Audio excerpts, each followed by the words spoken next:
Buenas tardes a todos y todas. Hoy vamos a tener una actividad que complementa un curso a mi cargo que se llama Arte y Cultura del siglo XIX al siglo XX. Y para la ocasión invité a Javiera Navarrete, como la pueden ver, para que dentro de los campos que ella ha cultivado nos pudiera enriquecer con su gran conocimiento en relación a el feminismo y el cine. Brevemente, Javiera, ¿quién es? Ella es una antropóloga social, tiene además un magíster en cine en la University of Edimburgo, es mediadora cultural y tallerista de cine en Chile. Muchísimas gracias, Javiera. Entonces, quedas en manos de la actividad. Yo estoy aquí pendiente de quién entra y quién sale. Súper. Gracias, Marcela. Em, las charlas que doy siempre son bien interactivas, entonces va a haber momentos en que les voy a hacer preguntas. Quiero dejar eso establecido de antemano y también si es que me quieren interrumpir, háganlo porque es mucho más entretenido cuando es más conversado. Bueno, esta charla se titula Cine y Feminismos y la S entre comillas es para destacar la pluralidad de los feminismos, que es algo que voy a abordar hoy, de dónde viene la problemática del cine feminista, qué entendemos por cine feminista. Vamos a tratar de identificar como la raíz de donde surge esa discusión. En la historia del cine, los esfuerzos que se están haciendo en la actualidad para abordar el cine desde el feminismo, y voy a dar algunos ejemplos también para ponerlos en discusión. Me acuerdo que Marce me comentó que no hablara tanto de películas, pero se me hace difícil no poner ejemplos. Entonces van a aparecer ahí varios en pantalla y ustedes después con calma pueden revisarlos y si quieren ver las películas también. Así que, bueno, para comenzar, el por qué feminismos. Y esto es porque, bueno, como puse acá en la presentación, porque a lo largo de los años de la historia se han desarrollado numerosos movimientos y discursos feministas que representan distintos puntos de vista y objetivos. Y eso es muy importante porque cuando hablamos de feminismo estamos hablando de una teoría y de una práctica. Y de una teoría y una práctica que no es individual, sino que es colectiva. Y que al agrupar personas, al agrupar mujeres, al agrupar personas de las disidencias sexuales, eh, crea movimientos. Entonces, en el fondo es una teoría que está muy conectada con la vida misma y con la acción política. Eso hay que tenerlo presente. Y esta se ha desarrollado históricamente en en una sucesión de etapas o fases que típicamente se les ha denominado olas. Ahora, yo no es que adscriba plenamente a la idea de olas, porque me parece un poco complejo establecer esa linealidad. Me imagino que ustedes ahí con Marcela también han hablado de eso desde una perspectiva histórica, de que no siempre se puede hablar de que la historia es una continuidad lineal de acontecimientos, porque eso también borra las experiencias de distintos lugares. El establecer esas historias lineales en general implica como ejercer hegemonía sobre otras historias que quedan invisibilizadas. Pero encontré que esa como clasificación en olas nos podía servir para ir hablando de distintos momentos del cine, pensando también en esos movimientos del cine que han sido más canónicos y que por lo tanto probablemente conocemos, que hemos llegado a ver. Entonces, en cada una de estas olas o etapas, según esta visión de la historia del feminismo, se han desarrollado distintas ideas, conceptos, teorías, estrategias, acciones, por lo que no se puede hablar de un único feminismo, sino más bien de feminismos en plural. Y esta noción, por lo tanto, permite dar cabida a esa diversidad y que es una diversidad que no está exenta de tensiones y de conflictos, porque, así como vamos a ir viendo a lo largo de la charla, al estar conformado por personas y por personas que ponen en práctica esos discursos, esas teorías, esto no está exento de dinámicas de poder. Entonces, y eso también se ve reflejado en el cine.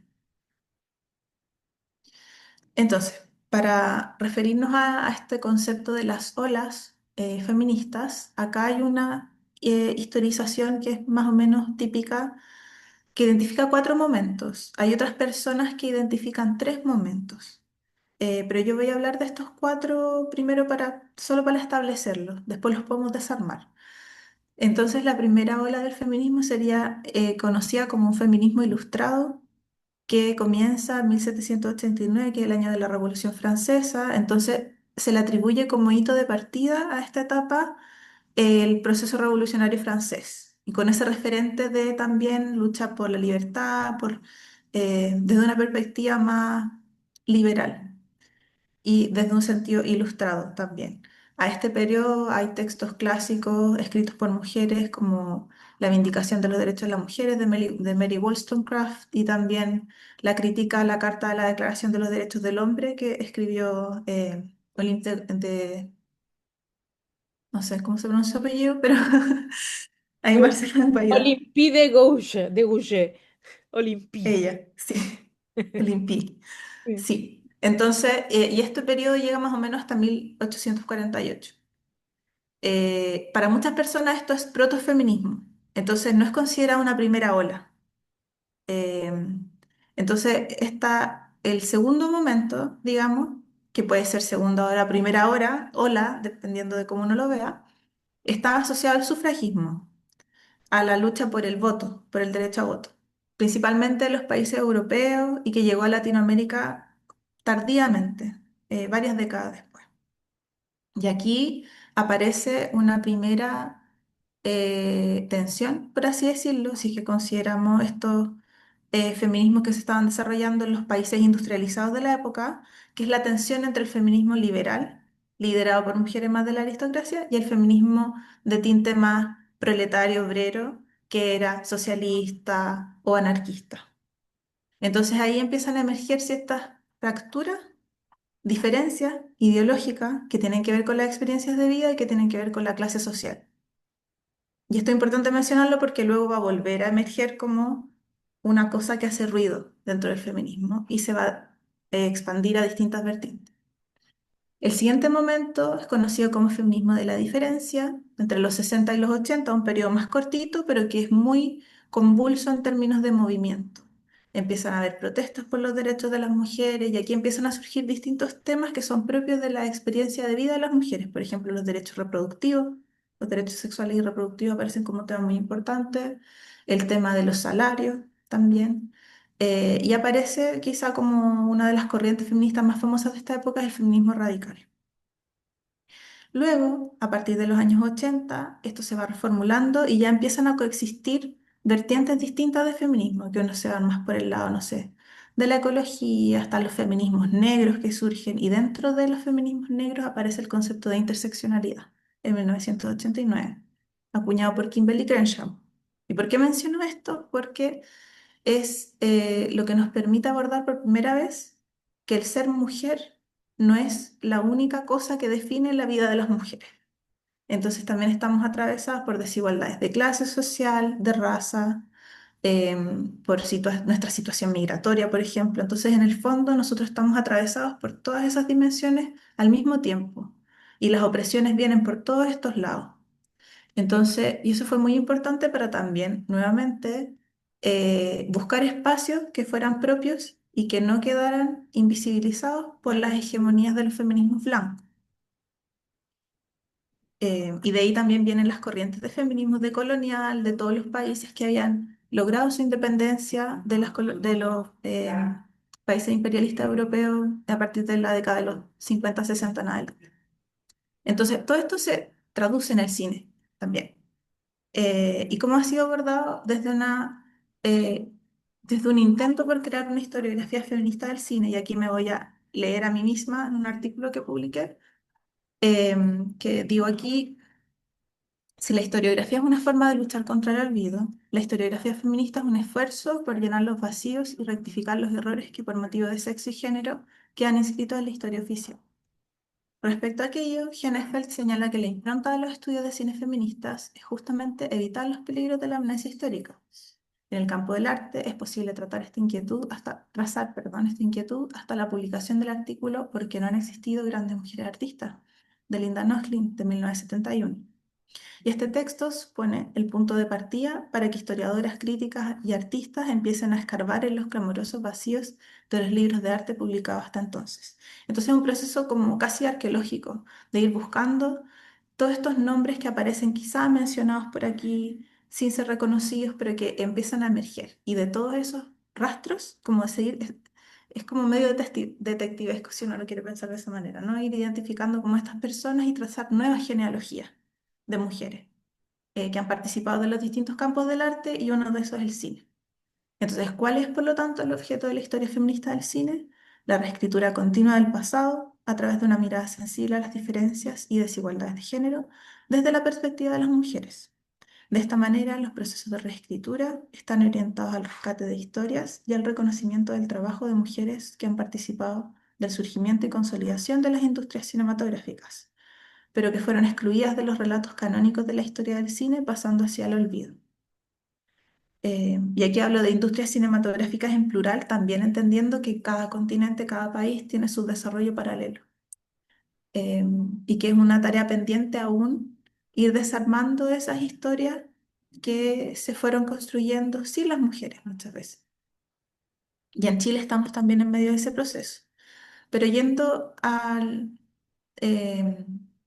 origen quizá de cuando empezó a aparecer esta pregunta por las mujeres en la historia del cine, y uno se puede ir a las pioneras, como las mujeres que comenzaron en el cine. Yo sé que en clase ustedes han visto el trabajo de Alice Guy y también hay mucho que se ha escrito sobre el cine clásico.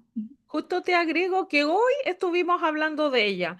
No todo lo que yo quisiera, pero hablamos de ella, le mostré la de los repollos y les conté un poco su historia y la importancia de reubicarla en la historia del cine. Eso.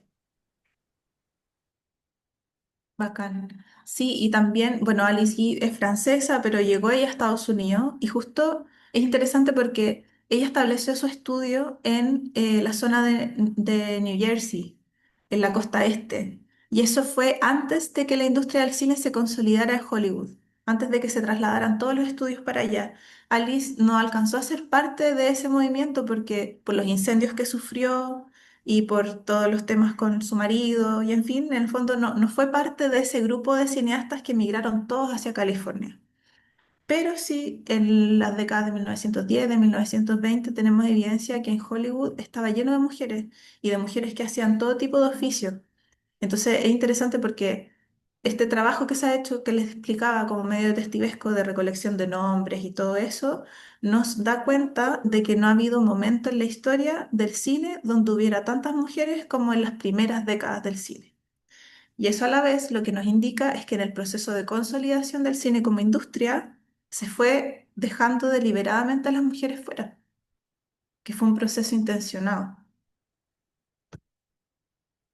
Entonces, bueno, y aquí hay varios nombres que podemos mencionar y como dato curioso quizá, en 2010 recién una mujer recibió un Oscar, por ejemplo, a mejor dirección. Entonces, hace muy poco, 15 años recién.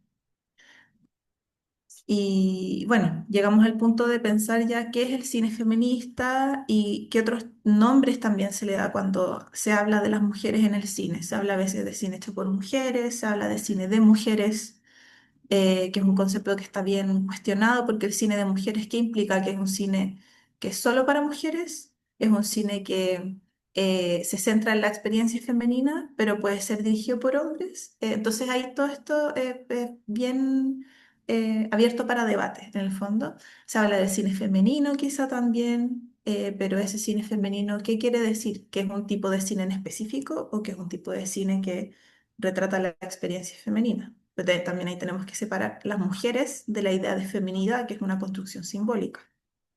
Entonces, en fondo las palabras también tienen sus cargas teóricas cuando hablamos de estas cosas. Y el cine feminista, propiamente tal. Entonces aquí quiero citar a Annette Kuhn en su libro Cine y Mujeres, me parece que es la traducción en español, que ella se pregunta, ¿cómo se podría definir un texto femenino? ¿Podemos tomar lo femenino como principio de organización textual, como característica del texto mismo? ¿Cuál es la conexión entre ese principio y las mujeres? Pensando el texto como el texto fílmico, la película. Y ella se pregunta también, ¿el feminismo de una obra está allí por las características de su autor? O sea, que sea una intervención cultural hecha por mujeres, por las características de la obra en sí misma. o por el modo en que se lee. Y por lo tanto estaría más la responsabilidad en el público que decodifica todo eso. Entonces, todas estas son preguntas abiertas en el fondo que están en constante movimiento y no es tampoco para cerrar, sino más bien para abrir eh, este campo de discusión. Y dentro de las películas de la primera ola feminista, primera ola pensando ya propiamente feminista, asociada más al sufragio, y las pioneras del origen del cine, porque son periodos que coinciden. Quiero destacar acá dos realizadoras que ambas son francesas, está Alice Guy, ¿no es cierto? Están Los resultados del feminismo, no sé si la vieron, Los resultados del feminismo. Ya. Les recomiendo que lo vean porque es una comedia, es una sátira en la que Alice invierte los roles. Entonces es muy interesante ver cómo ella en 1906, de partida, incorpora la palabra feminismo en el título de su obra y además se burla un poco de esta idea de los hombres de que las mujeres como que ahora los quieren dominar a ellos. Y está también La sonriente Madame Boudet de Germaine Dulac del 23, en el que, bueno, ustedes como pueden ver acá en la imagen, esa señora no está sonriendo y no sonríe en toda la película. Se podrán imaginar por qué. Entonces, así empiezan a aparecer ciertos elementos de las mujeres. En general, la condición social de las mujeres aparece, sobre todo en el cine de Lois Weber, aparece mucho el tema de la pobreza, de las jóvenes trabajadoras urbanas que viven en condiciones de hacinamiento. Está también la idea, la construcción simbólica de la feminidad asociada al consumo emergente en esa época, todos los adornos, qué sé yo, esta cosa aspiracional de comprarse zapatos, por ejemplo. Hay toda una película de Lois Weber que se llama Zapatos, y es la lucha de una trabajadora, de una obrera, o sea, no, perdón, de una vendedora de una tienda y que quiere comprarse zapatos porque es lo que ve en las películas probablemente, porque entonces también ella empieza a ver como un diálogo de el cine con el cine mismo también y con los imaginarios de las revistas, todo eso. Y también cuestiones de interseccionales, ya como donde se cruza el género, la raza y la clase social, como en el cortometraje Un tonto y su dinero de Alice Guy, que es la primera película en Estados Unidos donde actúan personas negras. Entonces aquí no hay blackface, sino que se conforma un elenco de personas negras donde se cuenta toda una historia y ellos son los protagonistas. Una sugerencia, porque pudiera que alguno de los que escuchan no lo saben, le explica brevemente lo que es el blackface.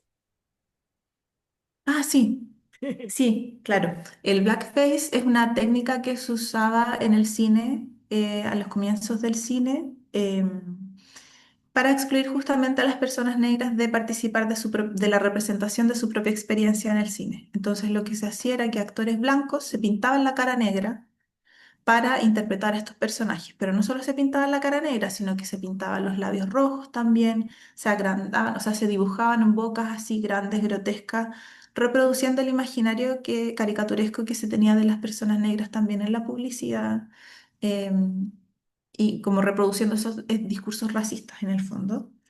Y el blackface existe hasta el día de hoy en algunas fiestas que se hacen también en algunos lugares del mundo. Hay un blackface en el Usar de la Muerte también.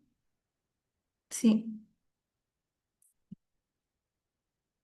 así que ese es el blackface. Se habla de redface también en el caso de todas las películas del oeste, por ejemplo, donde no había actores nativos americanos que interpretaban papeles como de los indios malos contra los vaqueros, y eso se denomina redface.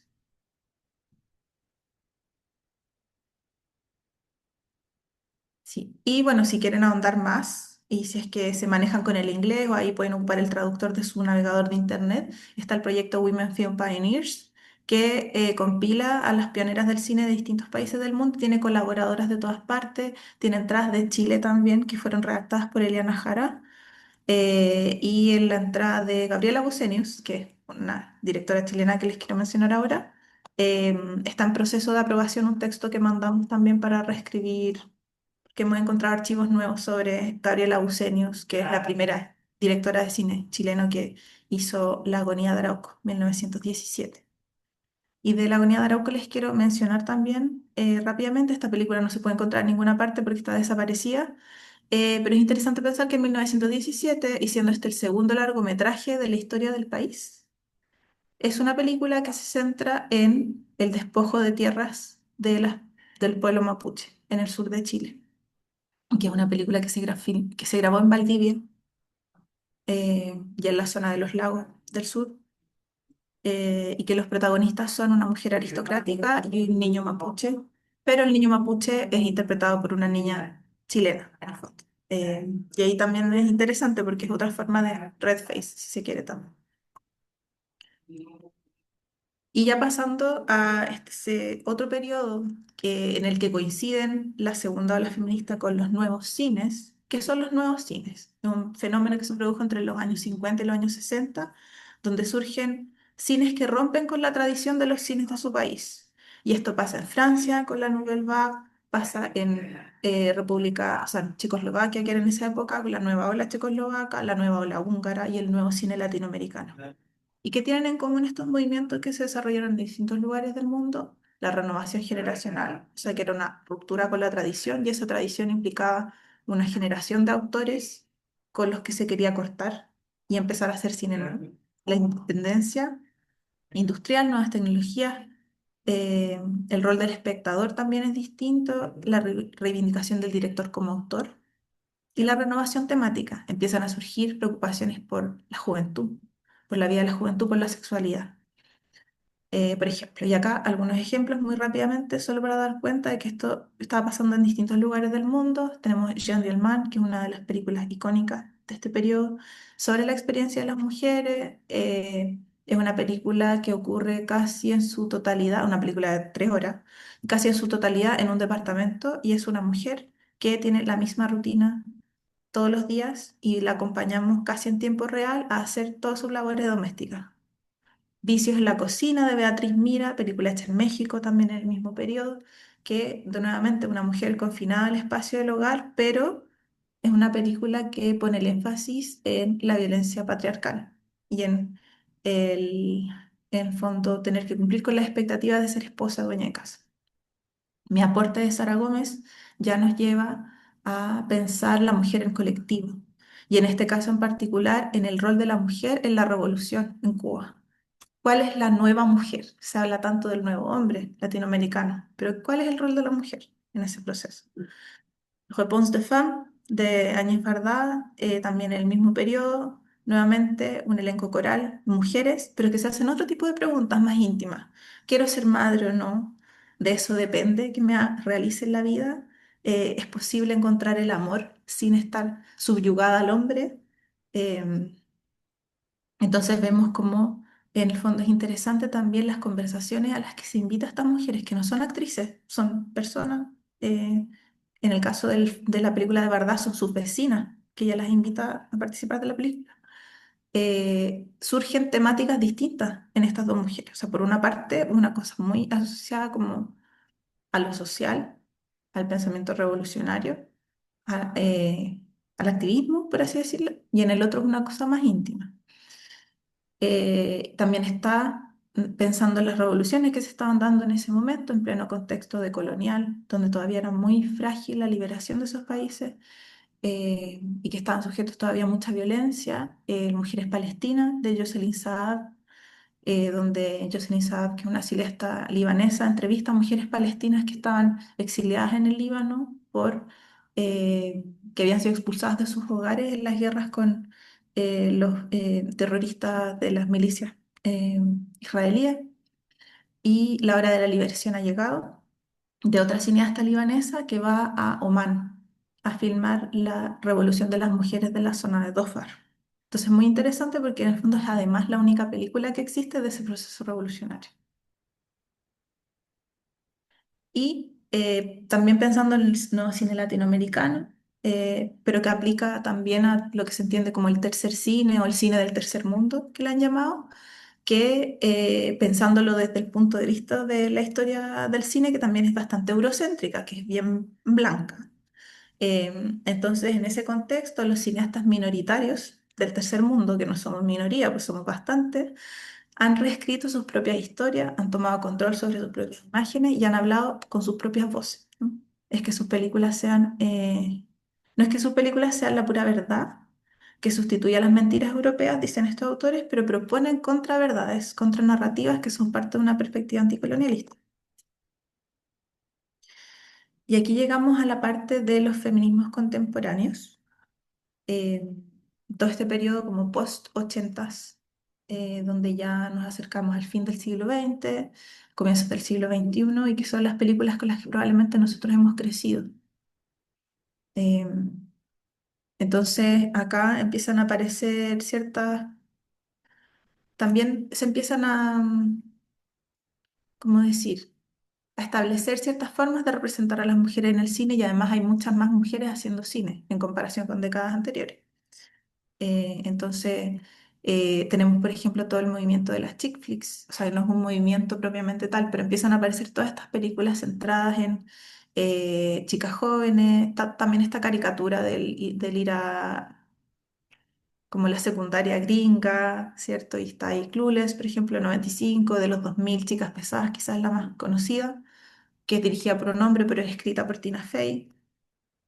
Ambas películas muy hijas de su época, con un montón de comentarios sobre el cuerpo ajeno, ideas racistas igual eh, que aparecen porque eran parte de cosas que quizás no estaban tan cuestionadas en esa época, ahora mucho más normalizadas en los medios de comunicación. Y también otras películas como, no sé, Legalmente Rubia, si pensamos en todo ese tipo de película que surge en esa época, como en los 90 los 2000. También otra cosa que aparece muy fuerte en este último periodo, o sea, si pensamos más bien en el cine hecho por mujeres que se ha hecho en las últimas décadas, el tema de la adolescencia, la exploración de la identidad, la exploración de la sexualidad, el quiebre con los valores familiares, em, la amistad también. Aparecen películas como Lady Bird del 2017, que fue muy alabada, pero también comparada en algunos medios con Las mujeres reales tienen curvas del 2002 de Patricia Cardoso, que es una película que yo por lo menos considero que es mucho mejor que Lady Bird y que aborda casi las mismas temáticas, eh, pero además tiene más capas de complejidad. Porque no es una niña blanca teniendo problemas existenciales y quejándose de que sus papás no tienen más plata de la que tienen, sino que es una chica que tiene que trabajar y que está además preparándose para dar sus exámenes para poder entrar a la universidad y su disputa con su familia en el fondo es que si ella estudia no va a ser un aporte más al hogar, y un aporte necesario.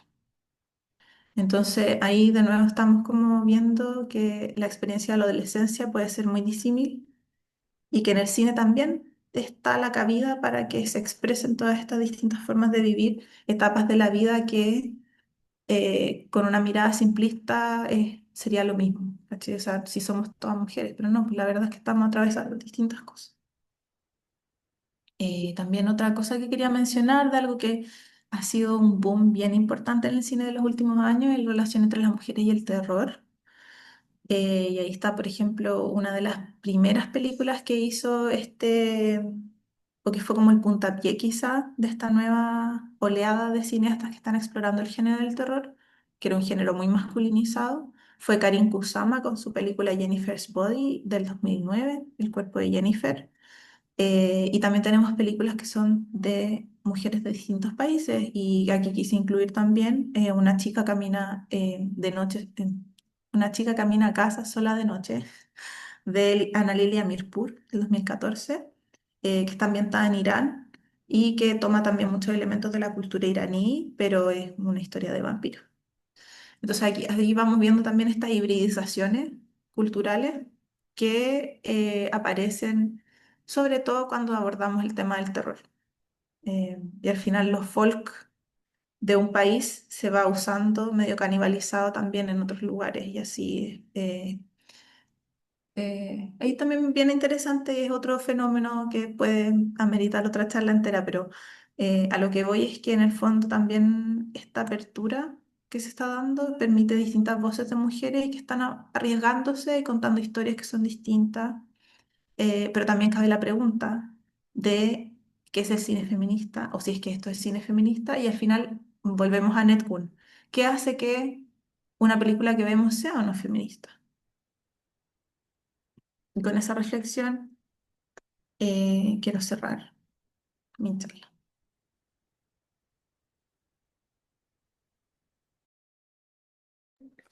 Súper bien, súper en el tiempo, porque Javiera tiene un compromiso, así que está muy bien. No sé si alguno tiene alguna duda que pueda formularla y aprovechar un minutito para dialogar en torno al tema. La puede escribir en el chat o por el audio. Yo tengo una duda que puede servir, Javi, como plataforma para pensar. ¿Tú qué mirada tienes como para el futuro inmediato respecto a los feminismos en el cine? ¿Sientes que todavía hay espacio para la generación de como nuevos lineamientos de feminismo? ¿O crees que más o menos se está llegando como al equilibrio y en adelante queda un desarrollo de cada uno de ellos? O no sé, otra perspectiva, no necesariamente tiene que ser binario, es lo que se me viene en lo inmediato. Yo siento que hay muchísimo por explorar todavía, Mm, sobre todo desde el cine de género, creo yo, desde la ficción especulativa, la ciencia ficción, el terror que se está usando. Eh, el cine documental está experimentando muchísimo también, o sea, si pensamos el cine más allá de la ficción, yo hablé de ficción solamente, pero, o sea, no, igual hablé de algunos documentales ahora que lo pienso, pero yo creo que hay todavía mucho que hacer y yo diría que más allá de hablar de las experiencias de las mujeres por ser en el fondo sujeto femenino, mm, creo que lo más importante es mirar más allá y hacerse cargo de las interseccionalidades y de pensar en el capitalismo, en el colonialismo que está más fuerte que nunca, en en la cultura de la vigilancia en la que vivimos ahora. O sea, siento que hay muchas cosas de las que hacerse cargo hoy y que ya están en el presente, o sea, cosas que leímos en los libros de ciencia ficción, mm, que son parte de nuestra vida cotidiana ahora, y que por algún motivo en esta como avalancha de cosas que nos venden como entretenimiento, estamos medios adormecidos y no poniendo las alertas necesarias. Y no sé, si pienso en películas de los 80 por ejemplo, que alertaban sobre peligros de ciertas cosas. eh, En el fondo estamos viviendo eso ahora y también estaría interesante desde el cine mismo interactuar con esas tecnologías, o sea, hacerles preguntas o invitar más bien a los públicos a través de esas películas a hacerse preguntas sobre estas tecnologías con las que interactúan en su vida cotidiana, a las que les entregan toda su información, mm, por dar un ejemplo nomás. claro. Mm, Así que sí creo que hay mucho todavía por hacer. sí. Qué bueno, qué bueno. Y otra pregunta, si no hay más preguntas, yo hago una chiquitita en relación a los géneros.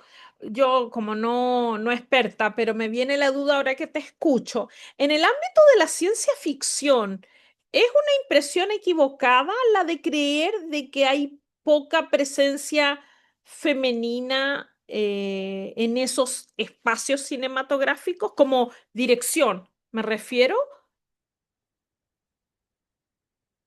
Ah, Sí, yo creo que sí. que sí hay. O sí, Porque, a no ver, estoy pensando que hay bastante poco. Estaba pensando, por ejemplo, la directora del Cuerpo de Jennifer, Karin Kusama, dirigió Iron Flux, que es una película de ciencia ficción.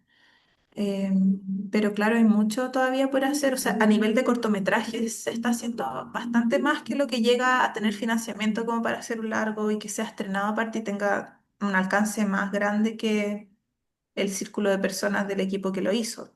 que- Entonces, también, yo creo que ahí también esa es otra barrera del cine de ciencia ficción, quizá eh, y qué pasa con el género en particular. El terror vende mucho, entonces se tiende a financiar más, pero hay otros géneros afines que no tienen tantas posibilidades de financiamiento, entonces es difícil también que más gente los vea o que se puedan hacer esas películas, mm, que puede que queden en el puro guión o que queden en un teaser.